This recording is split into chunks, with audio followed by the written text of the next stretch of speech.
Boa tarde, hoje é dia 22 de março de 2020, Dia Mundial da Água. Esse vídeo começa a detalhar um pouquinho aquele vídeo sobre o que é fundamental aprender num curso básico de estatística. Aqui eu tento falar um pouquinho mais da estatística descritiva. Naquele vídeo também, a gente dizia que a estatística descritiva pode ser denominada como análise exploratória de dados. E também a gente disse naquele momento que a análise exploratória de dados basicamente é aquela análise que busca verificar num conjunto de dados as medidas de centro, a variação ou dispersão em torno do centro, a distribuição, os valores discrepantes, também chamados de outliers, e tendência e tempo. Eu vou tentar passar os pontos básicos em dois vídeos desses elementos. Primeiro, o centro. A gente sabe que de uma população nós tiramos uma amostra e nessa amostra a gente pode calcular algumas medidas de centro. A média aritmética simples, a média aritmética ponderada. A média aritmética ponderada tem um caso particular para os dados agrupados. A moda. Aí a moda também tem o caso particular para os dados agrupados. A mediana para os dados agrupados e outras médias. Digamos que se você me perguntasse quais as que a gente mais utiliza, a média aritmética simples e a mediana.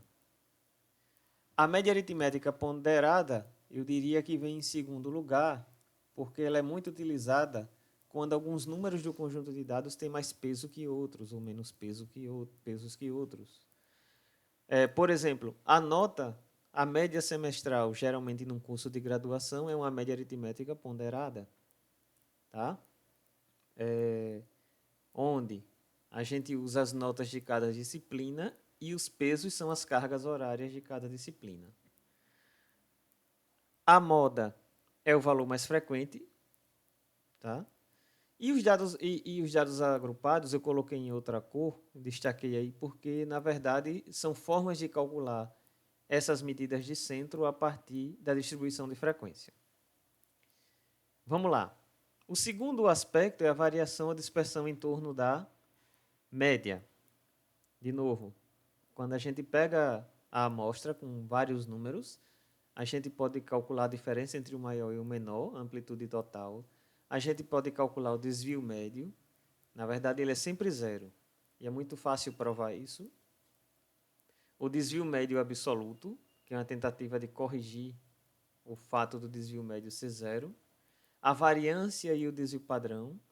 Também temos o desvio padrão para dados agrupados. O coeficiente de variação. A amplitude interquartil, ou também chamada de intervalo interquartil. Vocês podem vê-la até num vídeo meu sobre diagramas de caixa. Então, se vocês me perguntarem também, o que é que se utiliza muito na estatística? Variância, desvio padrão, o coeficiente de variação, que é a razão entre o desvio padrão e a média. Às vezes a gente exprime em porcentagem e multiplica por 100. Isso aqui no diagrama de caixa, a amplitude interquartil. Tá? Continuando. A distribuição. Bom, de novo, quando a gente tem uma amostra em nossa mão, a gente tem um conjunto de números. Aí eu pergunto a vocês, qual seria a forma mais elementar de organizar esses números para que a gente consiga visualizar alguma coisa? Visualizar o quê? Centro, por exemplo, e dispersão. Eu já respondo, é o rol. O rol é o mesmo conjunto de números colocados em ordem crescente ou decrescente. Geralmente a gente coloca em ordem crescente. Bom, mas tem uma coisa também muito utilizada, que é o agrupamento de dados. Vocês viram nos dois slides anteriores que a gente tem média, mediana, desvio padrão, moda calculadas, que podem ser calculadas para agrupamentos de dados. A gente pode organizar os dados de forma agrupada para a gente ter uma avaliação melhor de como eles estão se comportando. Isso é chamado de distribuição de frequências, certo? Então, os dados agrupados, no final das contas, eles são agrupados em distribuição de frequências. Mas vamos continuar. Aí, uma coisa interessante é a utilidade da distribuição de frequência. Esse gráfico aqui é um gráfico de frequência de pessoas em um estabelecimento comercial em função das horas. Então, a distribuição de frequência, geralmente, ela se divide o grupo de dados, se agrupa os dados em faixas, aqui, por exemplo, entre as 10 horas da manhã e as 11 horas. Aí você tem quantas pessoas foram ao supermercado.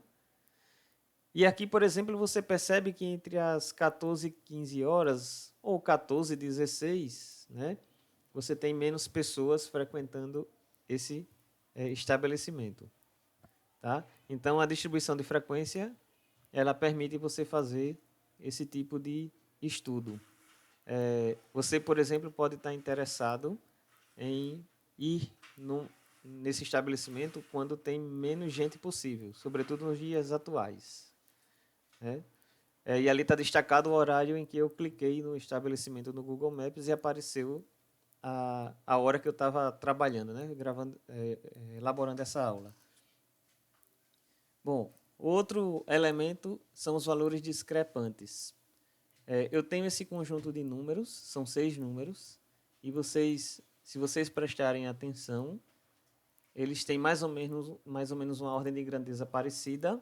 No entanto, tem um número que meio que é o patinho feio, né, em relação aos demais. O 5,40 ele está bem distante dos demais.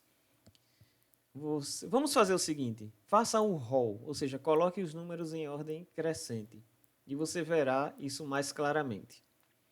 Olha aqui, o valor discrepante apareceu aqui. Pode ver que os maiores números, com exceção dele, não estão tão distantes dos demais. E aqui, quando você coloca os números em ordem crescente, vocês conseguem também ter algumas outras visualizações. Por exemplo, eu adianto que o centro está por aqui.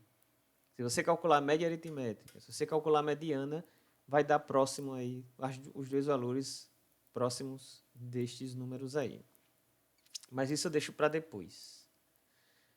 A tendência ou tempo, você está interessado em avaliar, por exemplo, gastos médios mensais da sua casa. Faturamento médio mensal de um estabelecimento comercial como o supermercado. Você está interessado em temperatura média mensal numa determinada cidade para ver se há mudança climática. Isso são estudos de tendência ou tempo. Eu posso novamente, da minha população, tirar uma amostra, mas na verdade não só uma. Eu posso tirar várias amostras. Em cada amostra, por exemplo, eu posso tirar a média e aí verificar o quanto ela varia no tempo. Bom, a dispersão também varia com o tempo? Aí você pode fazer essa pergunta. A distribuição também varia com o tempo? E aparecem outliers com o tempo? No vídeo meu sobre diagrama de caixa, eu faço mais ou menos uma análise disso aí, certo? Vão lá, assistam, que está bem interessante e mostra essa avaliação de variação de uma média, de uma mediana, de outliers com o tempo. Mas também a gente pode estar interessado na simples avaliação de uma variável, sem ser média, sem ser dispersão, entende? Por exemplo, número de casos infectados ao longo dos meses, ao longo dos dias, a gente agora está interessado nisso. Então, é a evolução no tempo, para a gente tentar ver se dá para fazer projeções. Eu falei infectados pelo coronavírus, né? Estamos nessa época. Bom, é isso, pessoal. Eu tentei fazer o mínimo possível sobre estatística descritiva nesse vídeo 1. No vídeo 2 eu falo um pouquinho mais de centro de dispersão e a importância dos dois, certo?